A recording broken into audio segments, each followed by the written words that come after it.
Good afternoon, folks. Welcome back. I'm Steve, And I'm Scott. and together we're Backyard Musings.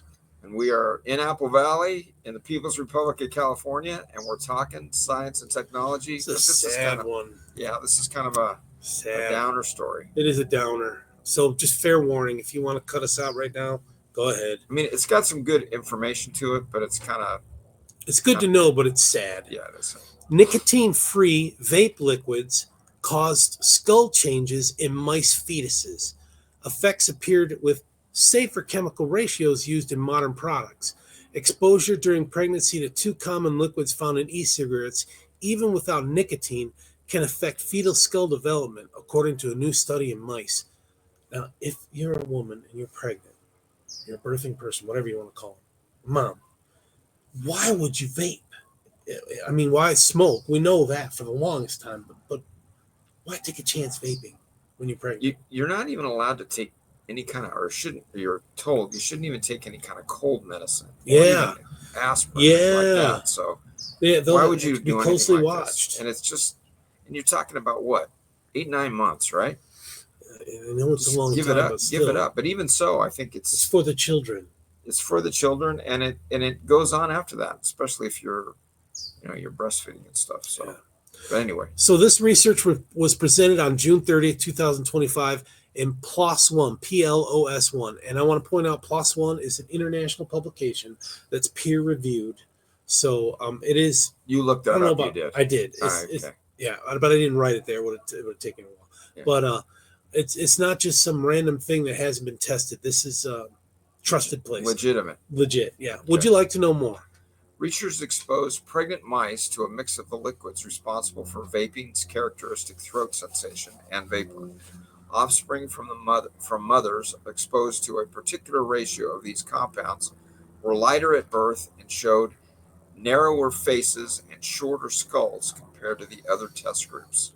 Crazy. So that right there, that's crazy. Yeah. Did the Why people who invented vaping, did they think about this? Did they test it? I believe. How did the FDA put it on the shelf? Yeah. Well, that's, I guess, the bottom line, right? Because they're supposed to be our watchdog. But these other people are just doing it for money, obviously. But the FDA is supposed to be the watchdog. Yeah. Right? They're the ones that, and even though sometimes I think they go overboard, in this particular case, I don't think they did their homework. So anyway. The results were unexpected. Not only was nicotine absent, but the chemical mixture linked to these changes was a formulation promoted by the e-cigarette industry as a safer alternative to older product blends. Quote, this had no nicotine and it's still having effects on the development of the skull in our model, which was not anything we expected, said lead study author James Cray, professor of anatomy at the Ohio State University College of Medicine. Normally I knock Ohio State, but here I'm giving them props. So let's go on and ban this stuff, right? Yeah. So further tests can be made. Yeah.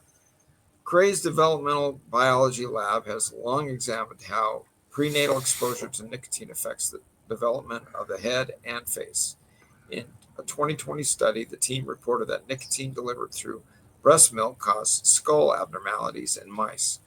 According to the Centers for Disease Control and Prevention, about 3% of infants are born each year with a birth defect with craniofacial abnormalities such as cleft lip and or cleft palate being among the most prevalent. And that's a nasty thing. So it's avoidable just by leaving it alone. Don't smoke.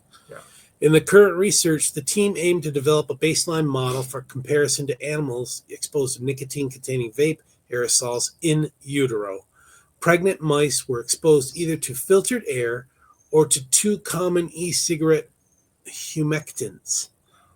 I hope I pronounced it right. Liquids that carry other substances. At different ratios, 50% propylene glycol and 50% glycerol, also known as vegetable glycerin, or a 30-70 mixture of propylene glycol to glycerol. Glad you didn't have to say that. I'm glad I didn't. Gray explained that propylene glycol has been associated with enhanced nicotine absorption in e-cigarettes, promoting many companies to increase glycerol content in newer formulations in an effect to market them as safer. The pregnant mice were exposed to these conditions at a rate of 1 puff per minute for 4 hours a day. Wow, 5 days a That's week. a lot, man. Yeah, throughout the approximately 20-day gestation period. So five days a week. That's one every minute. It's a lot.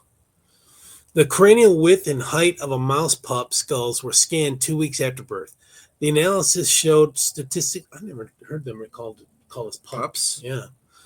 The analysis showed statistically significant reduced measures in the offspring of pregnant mice exposed to the presumed safer 3070 PGVG mixture compared to mice exposed to free air and the 50/50 formula. Quote, what we see is a consistent narrowing of all of the facial features, and the same thing as we move back into the cranium as well. So globally, they're narrower and a little bit shorter headed, which does mimic some observable changes that we see in children. That was according to Craig.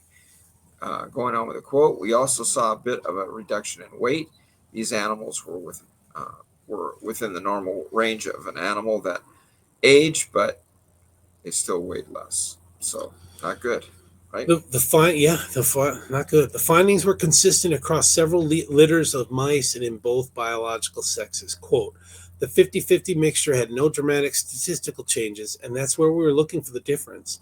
We thought heavier polypropylene glycol should be causing more effects, and it was the exact opposite, Cray said.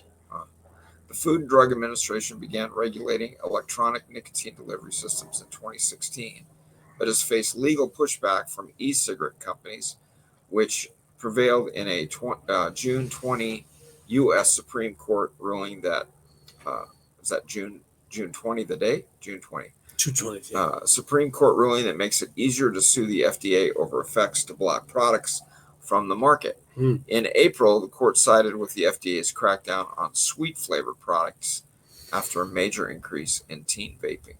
Yeah, that is nasty. Cotton candy flavored. Come on, man. Strawberry cheesecake. I'm not like that strawberry cheesecake. I'm a connoisseur of strawberry. Don't think about it. Though researchers continue to study the health effects of multiple ingredients detected in e-cigarettes, many unknowns remain as the products grow in popularity. Quote, the majority of users are young adults and teenagers, so we are talking about people who are in a peak reproductive years. And with development of the head happening very early in fetal development, people could be using these products and not even realize that they are pregnant, which is of great concern, Cray said. Quote, this is a small study that speaks to the possibility that nicotine-free vaping is not safe.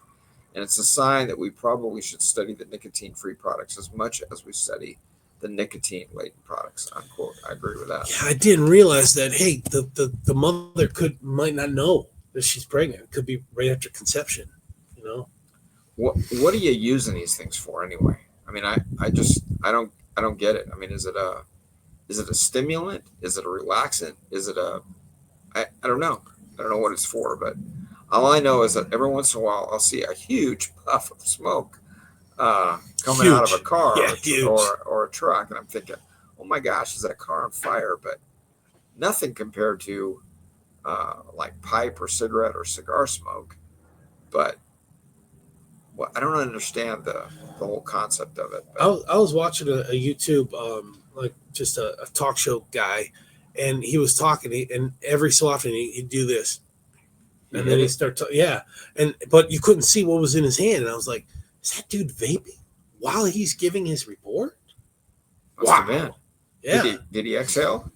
No, there was no smoke. I didn't see any smoke coming out. Oh. So that's why I was like, is he vaping while he's doing this? That's crazy. That'd be like picking my nose while we're doing this. It's just some things you don't do. I'll pick my nose in private where you can't see. You know what I'm saying? Don't tell me you don't pick your nose. I didn't say it. Get up in there and dig. You lose a knuckle up in there. All right, folks. All right, here we go. Hope you join us tomorrow after this episode. Take care, everyone. Thanks. I don't know if I should shake your hand. Which hand do you pick?